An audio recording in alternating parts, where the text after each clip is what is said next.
Indoda yami ingifice sengiromantic ekamereni layo, ngigqoke i-t-shirt yayo. Ngisuka ekhaya eZimbabwe. Ngilandwe iyona indoda ingi-arranjele utraki thizeni, itraki thizeni, udriver wakhona wangithatha, wangishiya la erumini layo indoda. Ithena mangizozama la eSouth Africa ngibona ukuthi amatoho ami kanjani. Ake bakwethu ngifike-ke nami ngiqale, angisho indoda yafika kuqala kunami la. Yafike yabona ukuthi isimo hayi kuzosemenzeka.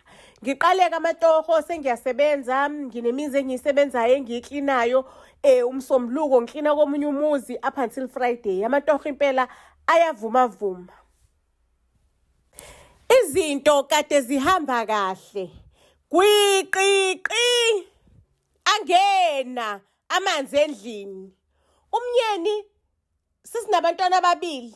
Angeke ngithi nje uboyfriend ngoba kangilobolile. Sisinabantwana ababili, usengishiyile, usehlala nomunye umuntu onomuzi la eSouth Africa.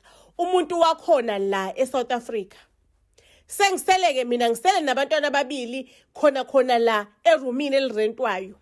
Ngiyahlanganisa bakwethu izikolodo zingihleli lana, kumele ngihambise izingane ema-crèche, kumele ngenze ukuthi anginayo imali yokuqasha uneni. Lapho indoda ayifuni ukuzwa lutho ngami, ayifuni ngisho nokuzwa igama lami, ayifuni ukuzwa lutho ngami nje. 16 years later sengihlalile la eSouth Africa, izingane zami vele sezama teenager, zikhulela khona la eSouth Africa, zazi izikole zalana, zifunda nje ilanguage yalana. Sengiphatheke manje stress. Ngistresswa yini? Ngistresswa ukuthi nansi indaba yomhla ka-30 iyavuthwa. Nansi indaba yomhla ka-30 ukuthi mabahambe ngomhla ka-30 isiphekiwe yaze yavuthwa. Ake ngiqale-ke manje ngenza ama-phone calls, ngifuna olift ema-truckini. Angisho ngafika nge-truck, kumele ngigoduke nge-truck-ke phela ubuyele ekhaya.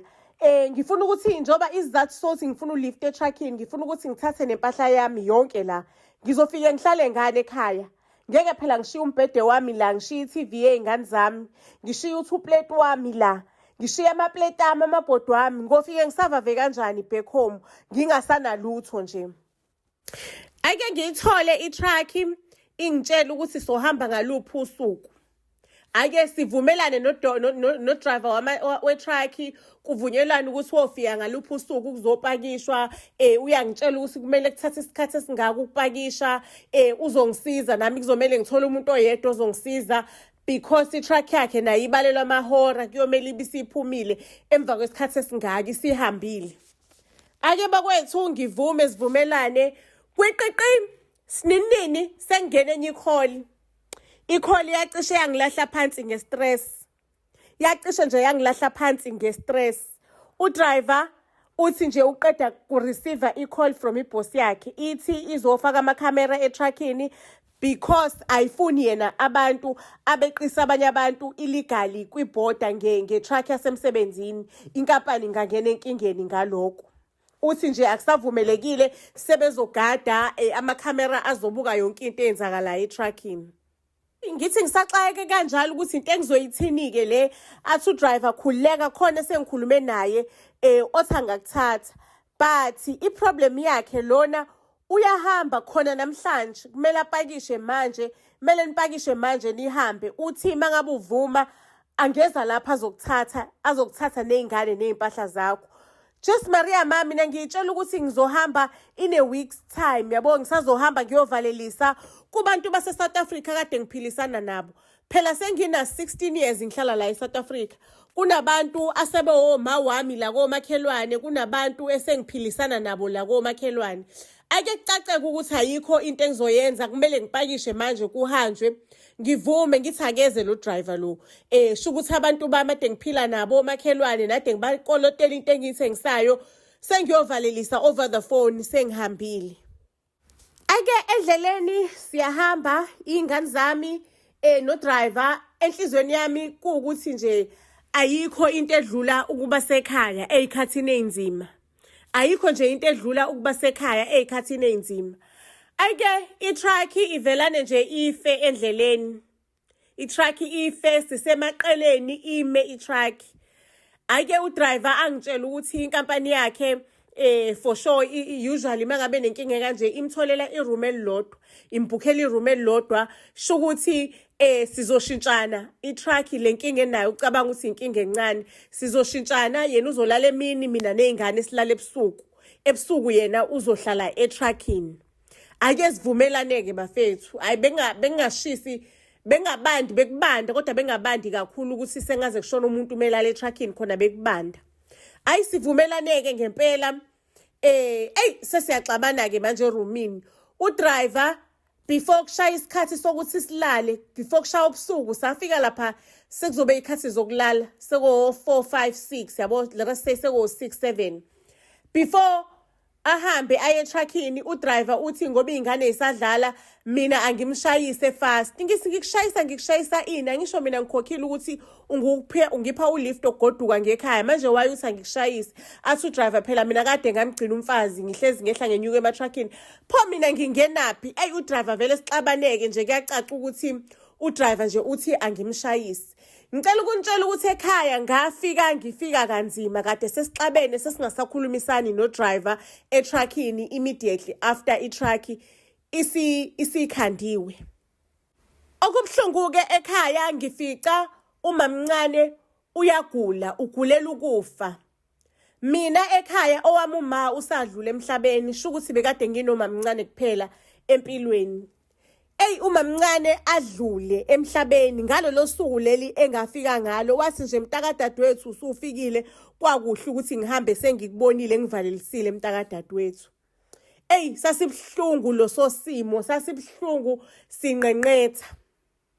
Iqaleke inkinga emva kokudlula kaMamncane. Izingane ezikaMamncane ezino 16 years, endala ina 17, enye incane. Seziyalwa-ke zilwisa izingane zami, zithi ikubo la, zona zazala uma wazo ehlala la. Ayikho lento yokuthi kwakuhlala ugogwenu la, akekho ugogwenu owahlala la, thina sazalelwa la isekhaya. Sekune fight ke manje izingane zikaMamncane ayisahlalisi kahle izingane zami emzini kagogwazo, umuzi lo okuwumuzi kama wami. Phela ekushoneni kwama wami isimo siyimuncu. UMamncane naye wesamncane engakabi nabantwana. Ngaze ngayijuba ngahamba ngayozama eSouth Africa. Ngashiya uMamncane ukuthi angigcinele ikhaya. Nakuke izingane sezazi ukuthi ikhaya lazo leli. Sezazi ukuthi ikhaya lazo, and umuzi wasemakhaya akufani nomuzi wasedolobheni ukuthi uzothola amatayitela nani. Lapha yana uyahamba uye enkosini, inkosi ikusikela istandi, ikusikela indawo. Kodwa ke enkosini mangabe usunenkinga uyakwazi ukuthi ubuyele khona. Usho ukuthi inkosi iyasikela uma wami la. Ngashiya uMamncane ngigadele, nazi izingane zamaMncane seyifuna ukukhipha mina nezingane zami endlini. Zithi kubo la ziyasilwisa, umsindo akulalwa, umsindo imini nobusuku. So sengisesimoni la inxakeke khona ngoba izingane zikaMamncane lezi uMamncane wengigadela umuzi for iminyaka.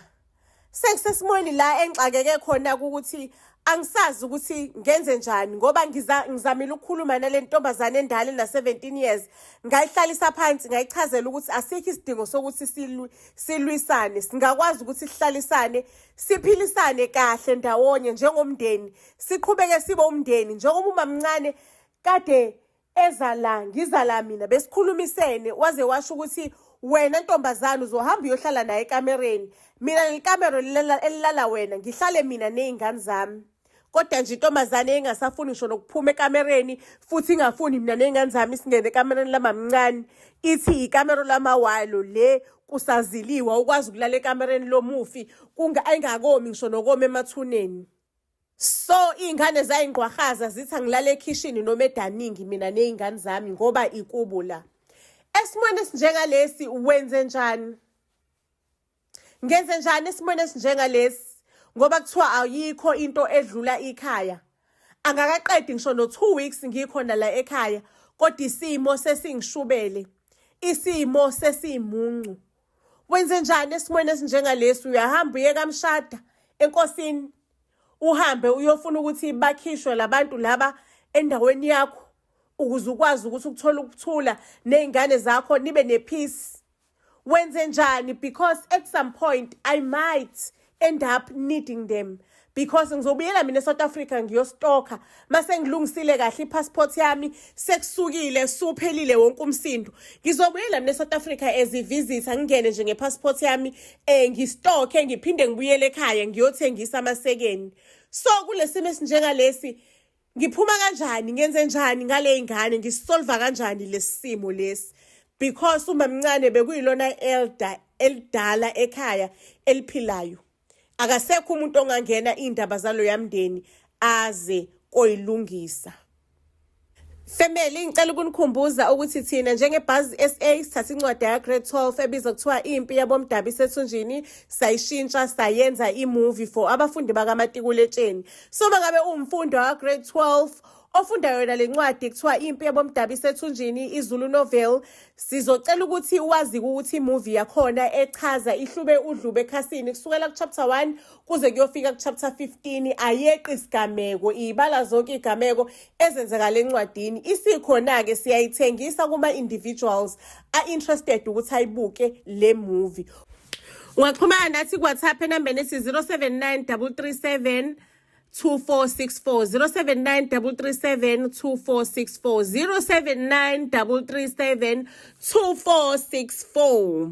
Ayihlangane ku-WhatsApp ke bakwethu. So family, sengivalelisa nje sengivala, ake ungitshele kwi-comment section ukuthi wena uyimina wawungenze njani usufike wena ekhaya eZimbabwe, ekhaya kini la inkaba yakho yaqathakela khona, la o-expecte ukuthi uthole ukuthula, u-expecte ukuthi uthole ipeace khona, uthole icomfort, uthole uthando khona. Uvelane nje uyithele phezu komsindo, uyithele phezulu konganami, uyithele phezu kwesixoxoxo, uyimina. Wawungenze njani family? Just let me know down below kwi-comment section. Asihlangane kwi-comment section. Buzz SA, ningakhohlwa ukusubscribe to our YouTube channel, Facebook, nifollow, share, Instagram as well as TikTok. Ningakhohlwa ke family ukukhomenta, because ukukhomenta kuyalisiza leli page ukuthi likhule kakhulu. Ni share, ni like, ni comment, niphinde ni subscribe futhi. Ningakhohlwa ukusubscribe, kubalulekile. Buzz SA to all social media platforms. Siyanthanda kakhulu.